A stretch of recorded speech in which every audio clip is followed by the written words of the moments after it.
The Bliss Business Podcast, the show about empathy, connection, and consciousness in business. Today's episode is brought to you by Zero Company, your paid search, social media, and programmatic ad experts. Welcome back to the Bliss Business Podcast. I'm Tulio Serdusa. Workplace culture is no longer just an internal issue. It is a business performance factor. According to Deloitte research, organizations with inclusive cultures are 6 times more likely to be innovative and twice as likely to meet or exceed financial targets. In industries like hospitality and franchising, where large teams operate across many locations, leadership has an even greater influence on whether people feel connected, valued, and motivated to perform at their best. Today, we're exploring what it takes to foster a culture of inclusivity in complex organizations and why leaders who invest in people often see the strongest long-term results. Our guest today is Paul Damico. He's president and CEO of Ascent Hospitality Management and a respected leader with more than 40 years of experience in the hospitality industry. Throughout his career, Paul has held senior leadership roles across major organizations, including Host Marriott, SSP America, Focus Brands, Naf Naf Middle Eastern Grill, Global Franchise Group, Fuzzy's Taco Shop, and Dine Brands Global. While serving as president of Moe's Southwest Grill, he led the brand's expansion from 170 to more than 700 locations and delivered 23 consecutive quarters of positive same-store growth sales. Paul has also appeared on CBS on the Undercover Boss series, where he worked alongside restaurant teams and helped transform the lives of employees. Known for his ability to scale brands while investing deeply in people, Paul brings decades of leadership insights into building strong, inclusive cultures across large franchise organizations. Paul, welcome to the Bliss Business Podcast. I've always wanted to have a Undercover Boss guest on the show, so it has happened. So excited to have you. Thanks for having me, Tulio. Tell us a little bit why this topic is so important to you and so timely for you. I have found throughout my decades that leaders normally don't get connected at what I call a granular level to the employees of the organization, no matter where those employees sit within the organizational structure. And I was brought up in the industry, first as a high school student in my father's catering business, where everybody knew everybody's business, everybody knew everybody's family. And I think that's where it all started. Then you leave that environment and you go off to college, and I'm in culinary school, and I'm interacting with people that I don't go to class with for 2 hours a day. In culinary school, you're with them for 9 and 10 hours a day. And so again, you get to know these people at a very granular level. And I think that's where it all started for me. And then I started with the Marriott Corporation right out of college back in what seems like a million years ago, but 1986. And that was just a fantastic. Back then, it's been a lot of years since I've worked there, but back then that was a fantastic organization that the industry talked about how they cared for their employees, but in reality, they really cared for their employees. And the opportunity to move throughout that organization was real for me. And I spent the first 14 years of my career with that company through HMS Host and Host Marriott and Marriott International over those 14 years. Amazing. Yeah, we've actually mentioned them a few times during some of the some of the producer series with Stephen Sakash earlier in this show. So yeah. Now, Paul, you've led organizations with thousands of employees and many, many locations across the country. From your perspective, what does inclusivity truly mean to you inside of a hospitality, or especially a large hospitality organization? What does that mean to you? For me, it's doing certain things. So for one, not when I was running groups with thousands, but certainly hundreds. I was intimately involved in the interview process with every person that got hired into the company. As the CEO, I had senior VPs, I had VPs, I had directors, I had managers, I had field people. But people that were going to join the team, I always started the conversation with, welcome. You're about to enter my sandbox, right? And as the leader, they're trying to figure out what that means. And I go on to explain, my sandbox is my home. I spend more time in this sandbox than I do with my wife and children back at the house. And so I'm going to be very careful about who I let into my sandbox, because only two things can happen in a sandbox. We can make beautiful sandcastles together, right? Or you can kick sand in my face and run away. And I want to be sure you're going to be the sandcastle builder and not the person that destroys everything that everyone around you is trying to build. Because building sandcastles takes a lot of time, and there's a lot of structure, and we have to make sure the foundation is right and all of that stuff. And if I let you in as the new hire and you just kick it over, a lot of work, and a lot of people are frustrated. And so that's how I would greet every single new employee that was being interviewed for the organization. I love the analogies. You could either make the castle together or you can kick the sand around. The image of that bully child who's mean, right? So now, well, I always thought it knocked down all the ego that some people have, or it knocked down the pretentiousness, or it knocked up the shyness because they could relate, right? Yeah, absolutely. I love it. Now, you've spent decades working across franchise organizations where local operators, corporate teams, frontline staff, they all need to interact. And that's part of what makes this such a wonderful industry. Now, what leadership behaviors have you seen or contributed to that help create an environment where people feel valued and heard? Are there certain patterns, like the telltale signs where inclusivity really is at work there? What's the pattern for where people feel valued and heard? In a franchise organization where I've been for many, many years, it's really getting to know everybody at a granular level, and it's talking about how you behave as a leader so that they are crystal clear about what's going to happen in the organization. And I tell people on day one, I tell people at town hall meetings, I tell people when I have my weekly coffee clutch here in the office, right? The table is open. There's room for 6 of you. Sign up, and we'll have a coffee clutch, and we'll just talk about you, me, the business, or whatever it is you want to talk about. But I get to really know people more than anybody else gets to know them, because people share in a smaller setting like that, right? And so that, for me, that's important. I tell people day one, I am going to be transparent, and in some cases that may make you uncomfortable, but from me, there's never going to be a lie. I'm never going to stretch the truth. And I'm going to tell you exactly as I see it, whether it's good, bad, or ugly. And that. And that immediately breaks down some of those barriers so that people know where I'm coming from. It's not a mystery on my leadership style. I'm going to be the first in the office. I'm probably going to be the loudest in the meeting. But I want to care about what everybody says. And I tell them that, because if you don't tell them, then they just assume. And we don't want anybody to assume what the leader is going to be like. I want to tell them the way it's going to be. And then I want to follow through with acting that way.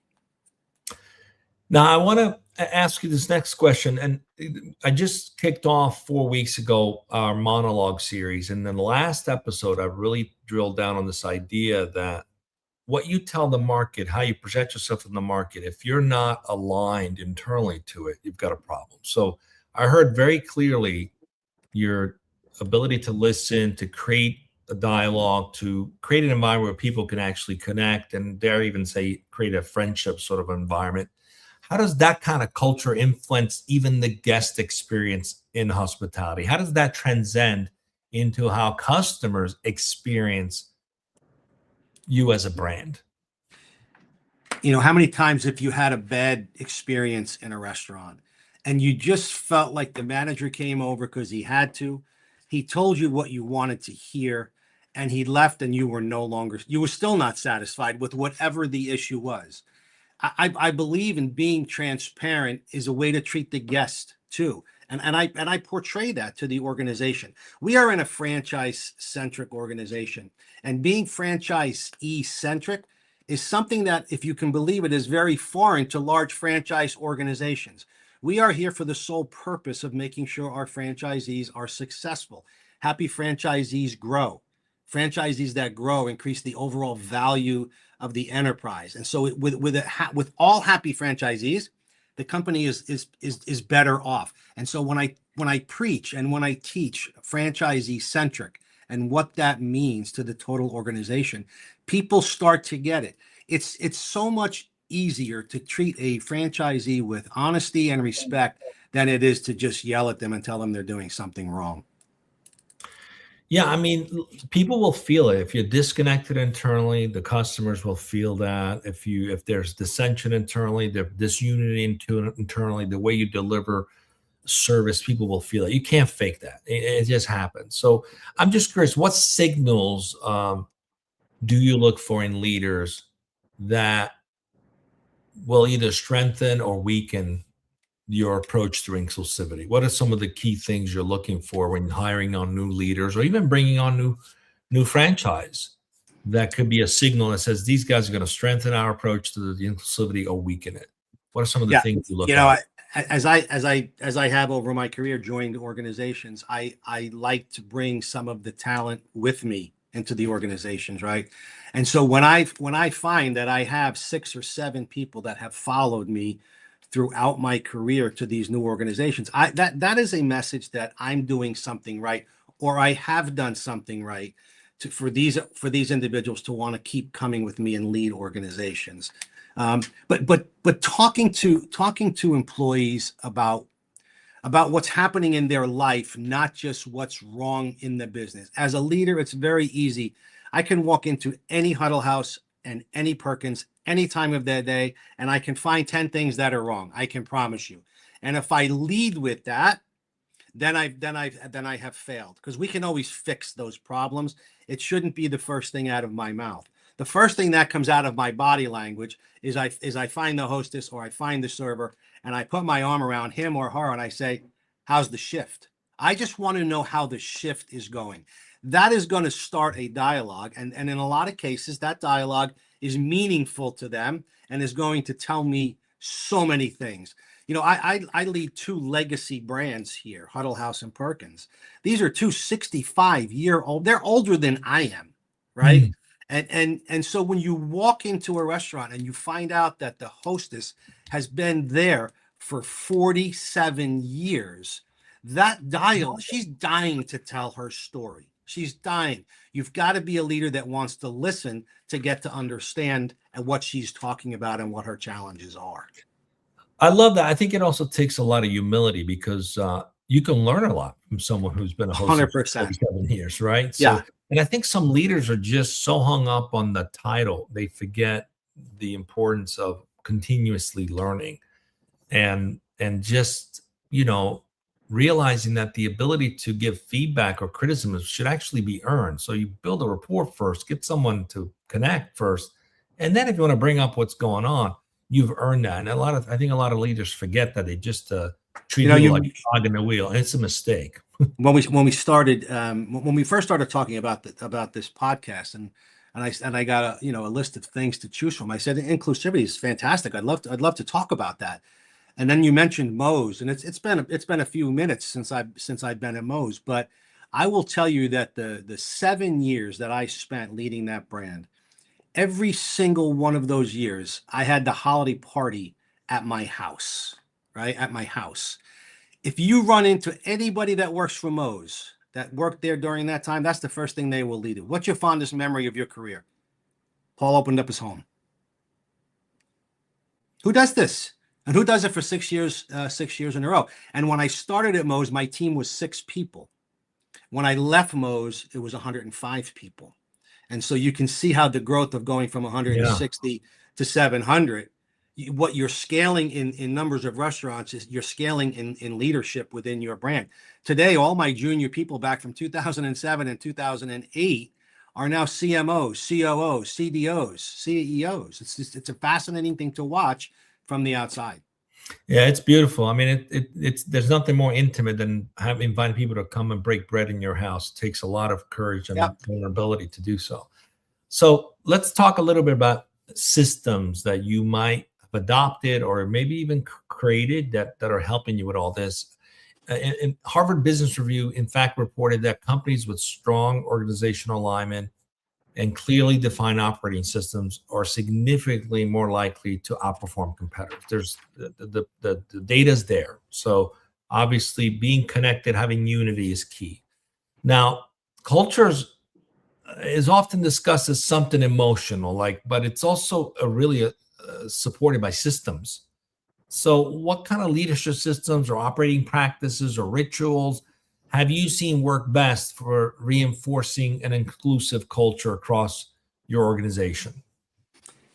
Give us the secret sauce. Yeah, it cultures are different from companies to companies and brands to brands, right? When I first started here, I got everybody in a room because people were talking about how the culture was broken and how the culture is not good and how we don't like the culture. And I looked at everybody in the room and I said, I'm not here to figure out the culture. Everybody around me is going to have a piece of the ingredient pool that creates whatever that culture may be.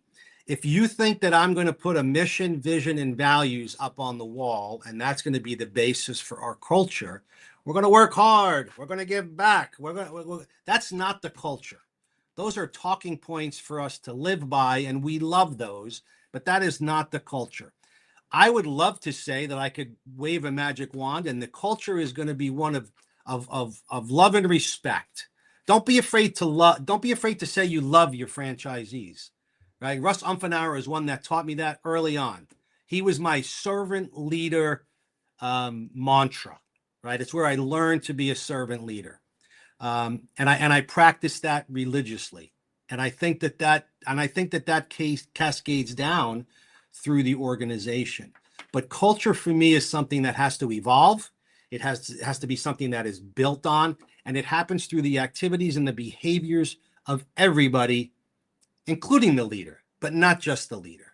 So when I say this is the way we're going to do things, this is a process. It is so important that everybody understands that that process is supported by whatever department we're trying to solve for. And if everybody can follow that process and do the same thing, that is part of the culture. We're going to follow processes in this organization so we don't repeat mistakes.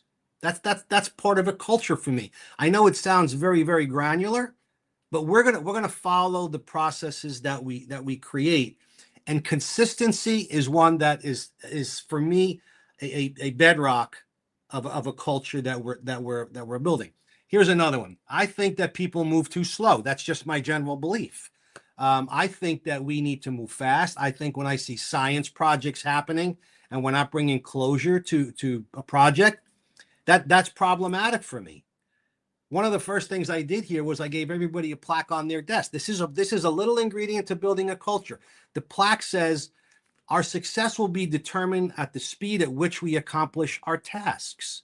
So every day someone takes a peek at that while they're having their coffee. And maybe we moved the ball down the field a little better today than we did yesterday. And we're not worried about making mistakes. We're trying to get shit done. I love it. I love everything you're saying. And, also this having a culture where you think about it as a fixed way of being from just one or two people is kind of obnoxious. It doesn't take into account the fact that there's people you're hiring that are really smart. In some cases, in some areas might be smarter than you or more experienced than you, and allowing them to influence how things get done because they could get better and more innovative. And ultimately it's about the masses of the group, adopting something that works and they take ownership of it rather than just pushing an idea that one person came up with that may not align with reality. So I just love that. And again, it talks to really the level of humility as a leader. I really appreciate that. But as you grow, and cultures grow quickly. I mean, organizations can grow quickly, and sometimes they can become fragmented. what are some of the steps that you take to protect the systems you put in place so that there's the plaque. I love the plaque idea. That's a consistent way to make sure everybody's working on that. Let's get stuff done, right? So anything else that you have found helpful in as you've scaled? I mean, you've scaled some pretty large organization, maintaining that sense of unity and that sense of let's get things done. It gets harder as you get bigger. So I'm just curious, what's maybe one or two things that you have found? These are the key ingredients that's working. I think too. Let's go back to the plaque for a second. The plaque is somebody that everybody gets, but what's more important is that everybody that now joins the organization gets that on day one. That is something. They get a swag bag, they get a T-shirt and a water bottle, but they get the plaque to put on their desk, something to look at from day one. I don't have to teach you this now. This is part of our culture. It's a small piece of our culture, but guess what? You got it day one. So that's part of it. The other part is that when you're the leader of the organization, in most cases, I have 11 direct reports. I have got to continually reinforce the culture building nuggets that I'm trying to put in place with these individuals, because everybody in the organization, no matter how big it gets, is going to be led by one of my direct reports. And that is what I think the leader's job is to make sure that all of the department heads, the direct reports of the CEO, understand what we're trying to accomplish, what are the processes we've all agreed to use, and how are we going to give back to the franchise community? How are we going to be franchisee-centric? I'm sure there are people in franchise planning and analysis that think all the time, how am I going to be franchisee-centric? I don't ever talk to franchisees. We talk about that when we have staff meetings. How is your team being franchisee-centric? How have you supported a franchisee today? IT, right? And being franchisee-centric in a large organization with 500 restaurants is not easy.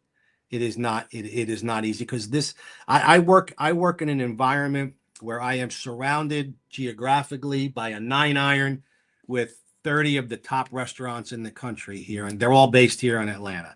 And so we're constantly taking from each other from a resource perspective. Not everybody's franchisee centric, I can promise you. Yeah, it's actually very timely. We got an audience questions from YouTube. We have 3 of them. Let's start with the first one.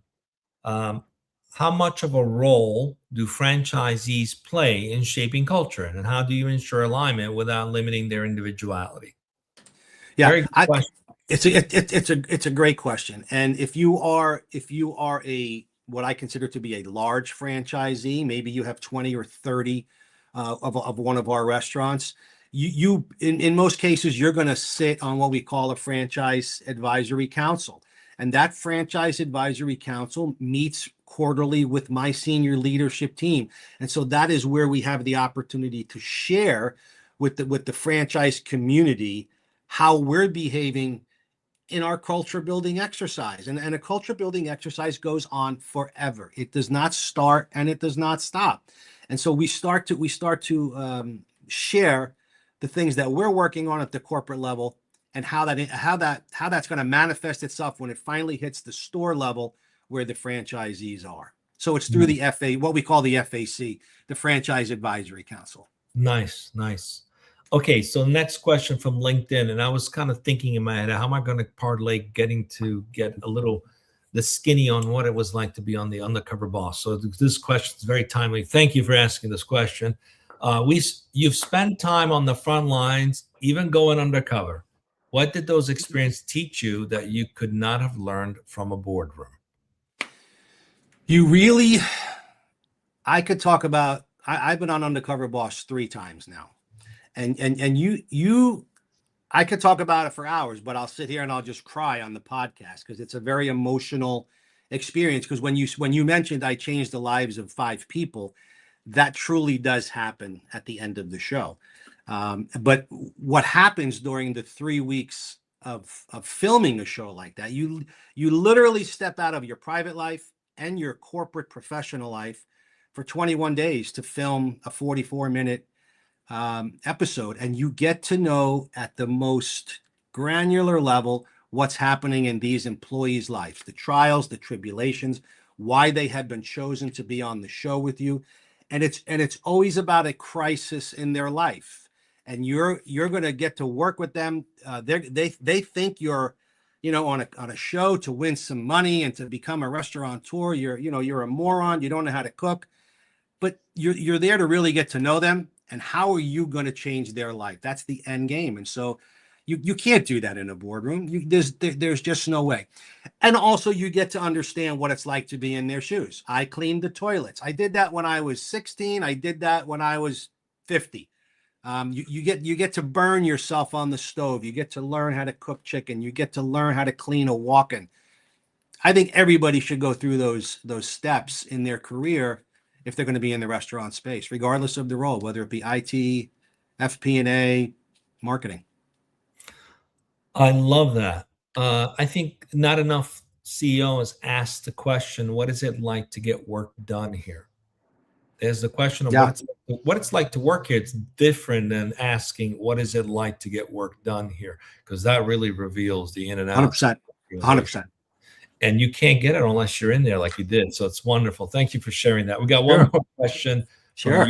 This is from our producer, actually. Have you noticed differences in how younger generations define inclusivity and workplace culture compared to earlier in your career? Yeah. I mean, listen, the younger generations, their inclusivity is in the device. It's in the device. And so what do we do about that? We decide to play in their device with our training materials, with our customer service materials, with our recipes. When we share with them how we're going to train them, it's through their device. They don't want to see me standing up in front of the room talking to them because they don't understand how to capture that data. We're rolling out a new Toast POS platform throughout 500 restaurants. The most critical thing that I think that is part of that rollout is in the kitchens where we have our kitchen display systems. The employees learn through their device. Well, our kitchen display system with Toast is a device now. When the order comes in from the servers and shows up on the screen, if that cook or that prep does not know how to make that item, they can simply tap on the screen and a plate presentation shows up, a method of preparation, and the recipe. That is a direct connection with a 16 or 17-year or a 20-year-old individual that's on the line. Yeah, I love that. Plus, it'll make everybody else, whatever age, life a lot easier. I think that's where actually a lot of the technology and AI is going to come in. The real user interface of the future is voice, and to be able to interact with something that feels almost human and say, how do I do this? It's just, you do it at your own pace without feeling embarrassed to ask the question because you're like, oh, everybody else knows, but I don't. So you just remove all that. I love that. I think that's fantastic. Something to definitely keep in mind.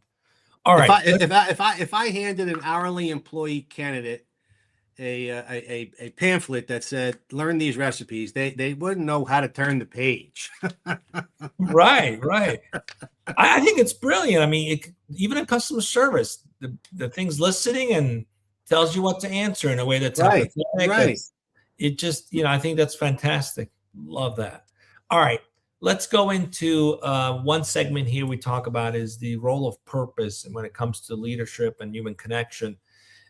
In fact, PwC research showed that 79% of employees say a sense of purpose at work is important to their job satisfaction. When leaders create environments where people feel respected and included, it often strengthens their sense of purpose. How have you seen inclusive leadership impact motivation, engagement, and long-term success in the organization you've led? And ultimately, you've touched on this quite a bit. Like, what drives you? What's your personal purpose that drives you in terms of how you lead? It's such an interesting question because today, post-COVID, all leaders are still wrestling with, are we going to open the office 5 days? And when you look at me, I'm not old school, but I'm older school. I want everybody in the office because I am one for inclusivity, and it's very difficult to get that. And I'm trying to build a foundation for a great culture here. But the employees are not here 5 days a week, right? And so I don't see everybody on Mondays and Fridays. I see them Tuesday, Wednesday, Thursday. And I just brought them back a third day. It used to only be 2 days, right? So we wrestle with, is the culture more important than everybody's personal life and how they want to work, or should we bring everybody back? And I talk to 50 CEOs a month, and I'm trying to understand how everybody's thinking about that. Some put the gauntlet down. Everybody's coming back to work. I don't think that's the right way to handle it, especially since I have a very young workforce here in the office. And so I want to continue to behave in a very inclusive way. And I'm trying to figure out more ways to do that without having people in front of me so I can see and talk and interact with them. Does that make sense? Absolutely. I wanted to get a little bit about the sort of the impact that this is having too, because I want to see if we can highlight. And there's 3 things I'm really trying to see if we can get at. One, how has this helped the overall day-to-day in the organization to have this mindset of being purposeful, being inclusive at different levels of the organization? How has that helped in terms of maintaining a sense of like the plaque, let's get stuff done fast? How's this continue to contribute to being productive inside of the organization? This is a journey. This is a journey for me. I've been here 5 months now, so people are getting to know me. They're getting to know my style. They're getting to know how to work with me and maneuver around me. And so this is work in process here for me. But I do believe that bringing the energy to work every day, right, and doing things behind that energy that people can acknowledge are growing the company, are improving their work life better, that is improving communication, is all part of inclusivity. It's not just hey everybody, let's get a team hug and let's get to work. There's a million little things we have to do as leaders every day if we want to work on inclusivity. And for me, I work at it every day. It's not something I have to think about. It's in my subconscious. It's part of my DNA. It's part of my upbringing, and that's the way I work. Just like I met you 6 seconds ago, and I feel like I can hang out with you for the rest of the day. Thank you. All right. Second thing I wanted to find out, how does recognition, how is that played a role in reinforcing this way of being purposeful and more inclusive? I think it adds more to building a strong culture than being inclusive. Although sharing with the overall organization some of those successes is very much adding to the inclusiveness. Just recently, I've identified two people here that we think are high performers. We acknowledge them publicly. We acknowledge them on our TV screens throughout the office. And it has been the most widely talked about positive thing about the culture that's never been here that I've ever seen. Amazing. One more thing. This is a question we ask all of our guests, and you alluded to it a little bit because you mentioned that one of your earlier mentors who taught you really how to be a servant leader. And on this show, we always explore love as a leadership principle. We're not talking about romantic love. We're talking about agape, sturgis, philia, that kind of love, right? The idea that leadership involves genuine care for people and empathy for people and meeting them where they are. And really, it's about being committed to their success. And in large organizations, the expectations are high for performance. How do you balance accountability with compassion? That's ultimately the big question. What role does love play in that? I think it's a word that people are not comfortable using. I think it's a word that people are not comfortable using without the romance in it, right? Everybody's okay with saying, "Oh, I love those pancakes. Oh my God, that muffin. I love that muffin." But if you say to somebody, I really love that work that you're doing. That is really amazing. I think that word love resonates 10x whatever I could say without that word.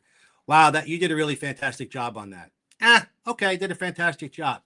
But if I say, wow, I really love what you did with that resonates with people's psyche, I think.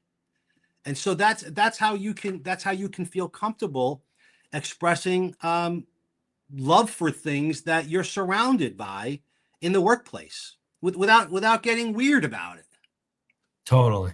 And if you're a patron, tell your waiter and waitress you love their work. Yeah. My wife and I we choose places to go based on the time the server that we like goes there. Yeah. And we just love our server, and we let them know, so please tell the servers you love them. Yeah. It's early in my game here at Ascent to be sharing that, but you get there, you grow into the relationship of the CEO and how you interact and how people expect you to interact. I tell people all the time, pop down, I want to talk to you. They don't know what to do. They don't know if they're in trouble because of prior leadership within the organization and how they manage the groups. Absolutely. All right. So want to give the listeners a little tangible gift, something they can practice, something maybe they can put into motion this week, this month, especially for those who want to begin strengthening inclusivity in their organizations. What is maybe one action, just one? Like if you're going to do anything, this is the one thing you must do that they can take and do immediately that will make a big impact for them.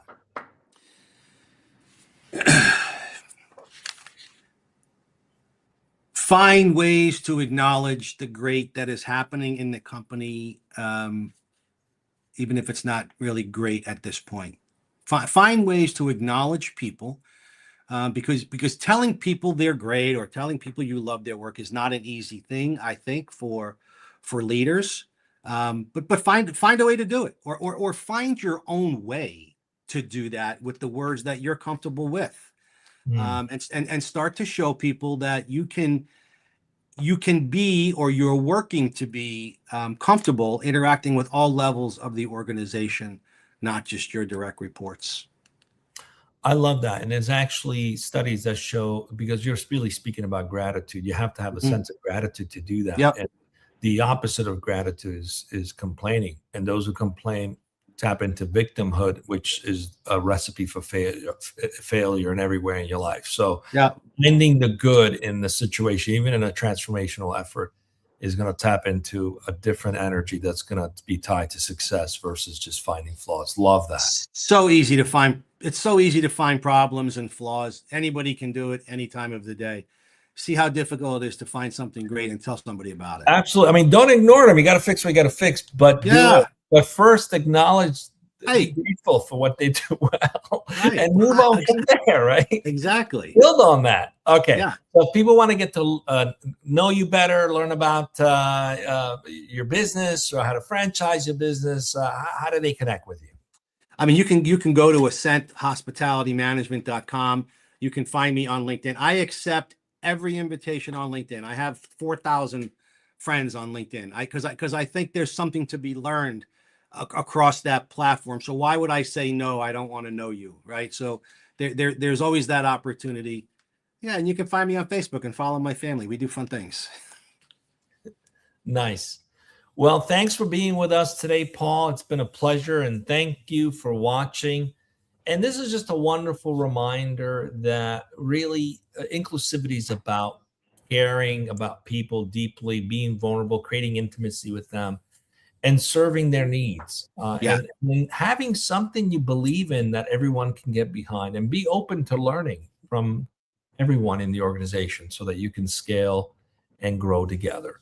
Yep. Thanks for joining us today. Thanks for being with us, Paul. And we'll see you again on the next